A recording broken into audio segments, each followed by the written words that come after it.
You made money this year, maybe a lot of it. And yet, right now, you probably have less saved than you should. Don't shake your head. The numbers don't lie. 78% of American workers live paycheck to paycheck. And here's the part that should terrify you. 1 in 10 of them earn over $100,000 a year. That means a 6-figure salary is not the answer. Mike Tyson made $300 million in his career, filed for bankruptcy with $30 million in debt. So what is the answer? That's exactly what we're going to break down today. And I promise you, by the end of this video, you will never look at money the same way again. Let me ask you a question. What is money? Most people say it's currency, a medium of exchange, the thing you get paid and the thing you spend. That's technically correct and completely useless. Here's a better definition. Money is an expression of value. When you hand over cash to buy something, you're saying, this thing is worth this much of what I've produced in the world. Think about that. Every purchase is a statement about value. Every dollar you earn is the market telling you what you did was worth this. Now, here's why that matters. We give money moral weight it doesn't deserve. Money is the root of all evil. We hear it growing up, and without realizing it, we absorb it. We start to feel guilty about wanting it, suspicious of people who have it, conflicted about pursuing it. But money isn't evil.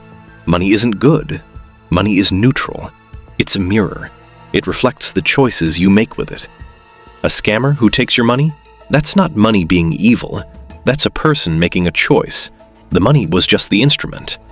Almost nobody knows this, but the way you feel about money is silently destroying your ability to keep it. Pay attention here, because the moment you attach shame, guilt, or moral confusion to money, you stop making clear decisions about it. You avoid looking at your bank balance. You justify dumb purchases. You self-sabotage before you even realize it. In behavioral finance, this has a name, the ostrich effect. It's the feeling you get when you refuse to open your banking app after a weekend out. You know it's bad, so you just don't look. But here's the real problem. Not looking doesn't make the number go away. It just means you're operating blind. And that brings us to the framework that changes everything. Money comes into your life because you produced something. Money leaves your life because you consumed something. That's it. That's the whole game. Production, consumption. The gap between them is either your wealth or your debt. Now, cast your mind back to those statistics. 78% of workers living paycheck to paycheck. 1 in 10 of the 6-figure earners. What do you think the problem is? It's almost never production. Most of these people are earning. Some of them are earning well. The problem, almost always, is consumption. And this is where most people fail. They think the solution is to earn more. So they grind harder, chase the next raise, the next client, the next deal. And then they earn more. And somehow, they spend more too. This is the real rat race, and it has nothing to do with your job title. The rat race is living on the financial edge, where every unexpected expense is a crisis. Where losing a job doesn't just mean stress, it means everything collapses. Where your job stops being an option and becomes a trap. To quote Tyler Durden, the things you own end up owning you. But here's the good news. You can break it. And it starts with the most uncomfortable thing I'm going to ask you to do in this entire video. Look at where your money goes. Not in your head. Actually write it down. Housing, transport, food, subscriptions, entertainment, all of it. This single act, journaling your monthly expenses, is where every serious financial turnaround begins. Not because it's magic, because you cannot fix what you refuse to see. Why knowing isn't enough. Here's what's frustrating. You can know all of this, the production/consumption framework, the ostrich effect, the importance of tracking, and still do nothing. Because your brain is not wired for long-term financial thinking. It was never designed to be. And understanding why is how you stop being a victim of it. Bias number 1, hyperbolic discounting. This is your brain's preference for now over later. Given the choice between £100 today or £150 in 6 months, most people take the £100 today. Mathematically stupid, evolutionarily brilliant. Your ancestors didn't survive by waiting for better opportunities, they took what was available. But your brain hasn't updated for a world where not spending now means having exponentially more later. This is why you buy the shoes instead of investing the money. This is why you take the holiday instead of building the emergency fund. Your brain experiences the future reward as abstract. The present reward is real, and the gap between real and abstract is costing you. Bias number 2, social proof. You are more influenced by what the people around you do with money than you realize. This isn't a character flaw, it's wiring. Humans are tribal creatures. Social alignment kept us alive for thousands of years. But in a world of Instagram, TikTok, and curated highlight reels, your tribe is now millions of people performing wealth at you 24 hours a day. And without realizing it, you benchmark your own life against it. Keeping up with the Joneses used to mean your next-door neighbor. Now the Joneses are influencers with sponsorship deals, people leasing cars they can't afford, and everyone performing a financial life they're not actually living. Pay attention here. Ask yourself honestly, how many of your purchases in the last 3 months were about you, and how many were about how you'd appear to other people? Because there's a crucial distinction. Do you care more about appearing wealthy or actually being wealthy? The answer to that question determines everything. Bias number 3, the seduction of pessimism. Now here's one almost nobody talks about, and it's wrecking people's ability to build wealth long term. If I told you right now, the market is going to crash, here's why. You'd lean in, you'd share it, you'd worry. If I told you, life expectancy is rising, clean energy is getting cheaper, computing power is exploding, the world is genuinely getting better, you'd shrug. Why? Daniel Kahneman, Nobel Prize winner, author of Thinking Fast and Slow, calls it loss aversion. When directly compared, losses loom larger than gains. Organisms that treat threats as more urgent than opportunities have a better chance to survive. Pessimism sounds smart. Optimism sounds naive. But here's what the data actually shows. If you invested in the S&P 500 in 1980, you'd have faced about 13 years combined when your portfolio was down 20% from its peak, about 8 months when it was down 50%, and every single time, the pessimists were loudest. The headlines were terrifying, people sold, and every single time, the people who stayed in, who treated volatility not as a catastrophe, but as the price of the ticket, came out ahead. Which brings me to the most important investing insight you'll hear today. Here's a mental model I want you to lock in. You want a new watch. You have 2 options: pay for it or steal it. You pay for it, obviously, because you understand that having the thing comes with a cost. Investing works the same way. The cost of higher returns is volatility. Stomach-churning, spouse-alarming, headline-screaming volatility. You want to know what Netflix stock did from its peak in 2011? It fell 80%. 80%. If you'd been all in, what would you have told your family? But if you held, if you paid the price, that same investment made you extraordinarily wealthy by the decade's end. Most people try to get the returns without paying the price. They buy when markets are soaring. They panic sell when they crash. They try to time things, listen to macro predictions, react to the news. Almost nobody who does this wins. Here's the data point that will stop you in your tracks. If you invested in the S&P 500 over 20 years but missed just the 4 best performing days, you'd have 164% return instead of 291%. 4 days out of 7,300. You can't predict them. Nobody can. The disasters that move markets most are, by definition, the ones nobody saw coming. The Great Depression, World War II, the 2008 financial crisis, COVID-19. What do they have in common? They were all impossible to foresee. They all had massive impact, and after the fact, everyone said they should have seen it coming. Nassim Taleb calls these black swans, and the correct response to black swans is not to predict them, it's to prepare for them. That means emergency fund, 3 to 6 months of expenses in cash, untouched. Not because something bad is definitely coming, but because something always does, eventually. And you need to be able to survive it without selling your investments at the worst possible moment. This is where most people fail. Not in the strategy, in the preparation. Let me tell you something that will make you uncomfortable. You can hand someone a $2 million bonus and they'll be fine, until they find out the person next to them got $2.1 million. And then they're miserable for a year. Capitalism is the most effective wealth generation system ever created. It is also, by design, an envy machine. The drive to outperform your neighbors, peers, and competitors can push you to work harder, to build something real. That ambition is good. But social comparison has a shadow side, and it has destroyed people who by any objective measure had already won. Let me walk you through a chain.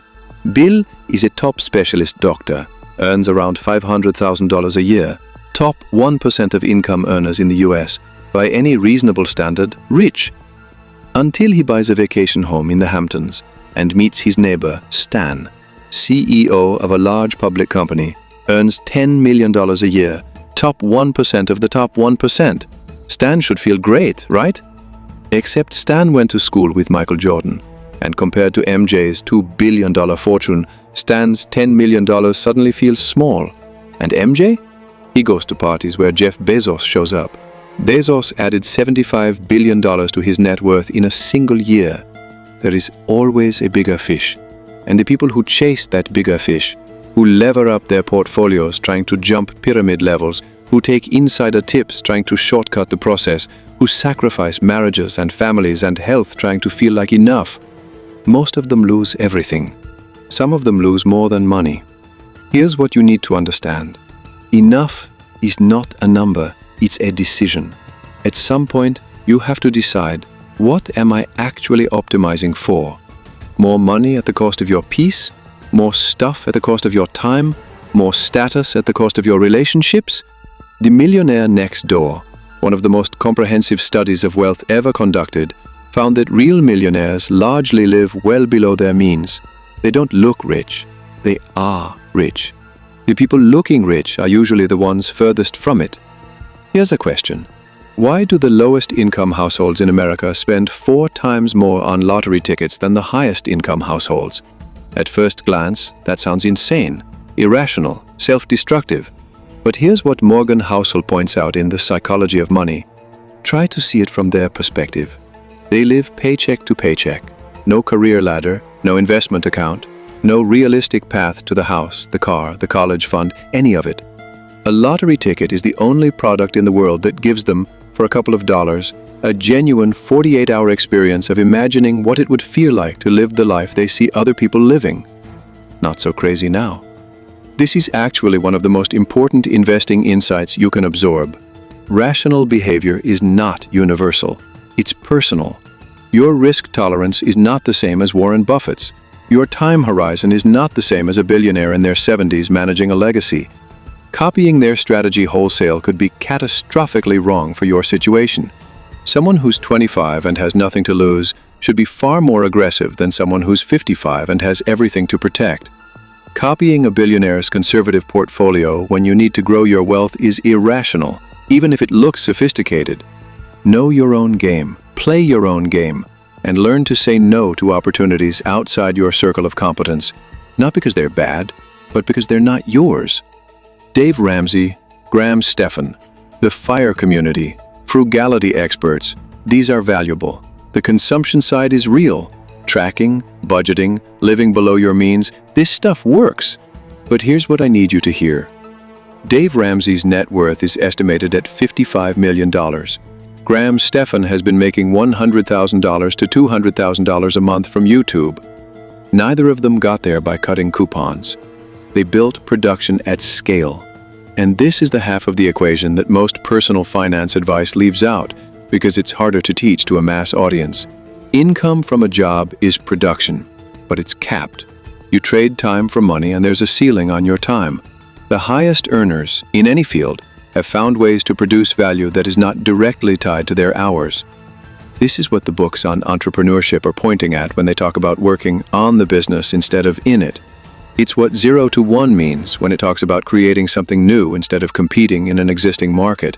It's what the E-Myth Revisited teaches when it explains that a self-employed person isn't a business owner, they're just someone who's created a job for themselves with the worst boss imaginable. The difference between a business and a job is scalability. When you build a business, whether that's a product, a YouTube channel, software, a service firm with systems, you create a machine that generates value even when you're not actively in it. Ben Francis started Gymshark out of his bedroom. He didn't just train people. He built a brand, a community, a system, and he let the system scale. The internet has given you access to a market of billions. The question isn't whether opportunities exist, it's whether what you've produced is something that market actually wants. Let me give you a concrete map. If you're 20 to 25, start with Think and Grow Rich, not because it's magic, but because it trains your brain to believe big outcomes are possible. Most people fail before they start because they've already decided it's not for them. Then, the psychology of money. Build your money philosophy before bad habits calcify. Secrets of the Millionaire Mind. Audit your money beliefs. Most of them came from watching your parents, and many of them are wrong. Rich Dad, Poor Dad. Learn the difference between assets and liabilities. Learn to think like an investor, not an employee. Atomic Habits. None of this matters if you can't execute consistently. 1% better every day compounds. Your system either makes success inevitable or impossible. Getting things done. Your mind is for having ideas, not holding them. If you're overwhelmed, you're not executing. Clear the clutter. 25 to 35. The E-Myth Revisited. Stop being self-employed. Build a business with systems so it runs without you. 0 to 1. If you want to build something that matters, stop competing. Create a new category. Build a moat. Traction. Once you have a business, you need an operating system. EOS is the clearest framework available. People need to hear the vision 7 times before they actually hear it once. Good to great. Culture is not ping-pong tables. Culture is what people do when nobody's watching. Build that. 35 and beyond. Entrusted. If you have wealth, you now have a new problem: how to keep it, transfer it, and use it for something beyond yourself. Wealthy people who haven't thought about this leave chaos, not legacy. Buy back your time. Any stage when you have a growing business. You don't hire people to grow your business. You hire people to buy back your time. One path leads to freedom. The other leads to a prison you built yourself. Let me bring you back to where we started. Ronald Reed, janitor, gas station attendant, no MBA, no Wall Street connections. He died in 2014 with $8 million in savings. He wasn't brilliant. He wasn't lucky. He didn't start a company. He just saved consistently. Let compounding do its work. And never, at any point, let envy or comparison or a guru's hot tip derail him.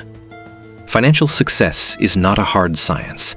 It's a soft skill, where how you behave is more important than what you know. That's Morgan Housel. And I want you to sit with that sentence. Because here's the uncomfortable truth. You probably already know most of what you need to know. You know you should track your spending. You know you shouldn't carry credit card debt. You know you should invest early. You know you should live below your means. And yet, the information is not the problem. The behavior is the problem. The ostrich effect makes you avoid the bank statement. Hyperbolic discounting makes you choose now over later. Social proof makes you buy what your peers buy.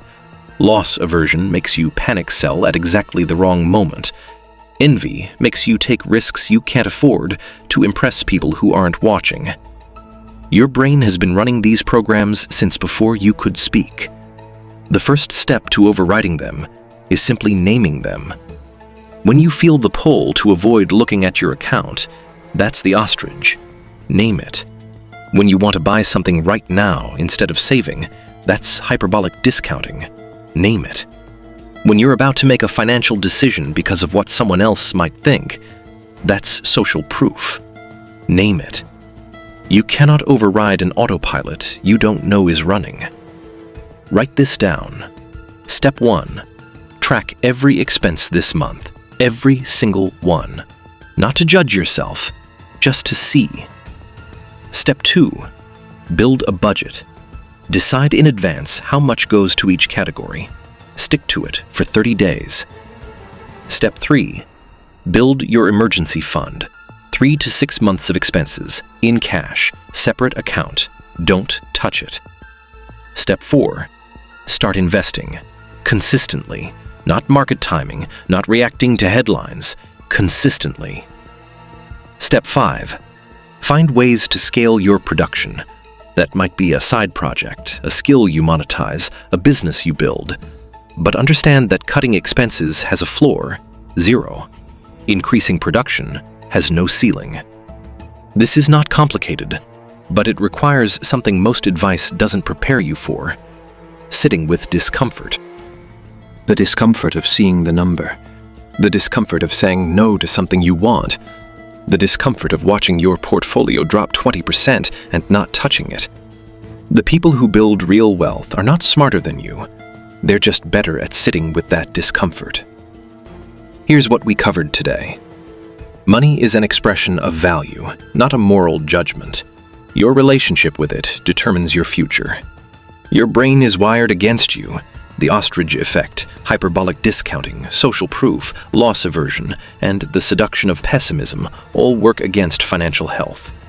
Naming them is how you start winning. Volatility is the price of returns, not the enemy. Prepare for disasters you can't predict, instead of trying to predict them. Enough is a decision, not a number, and envy is the wealth killer nobody wants to admit. The production side matters. Cutting consumption has a floor. Building scalable production has no ceiling.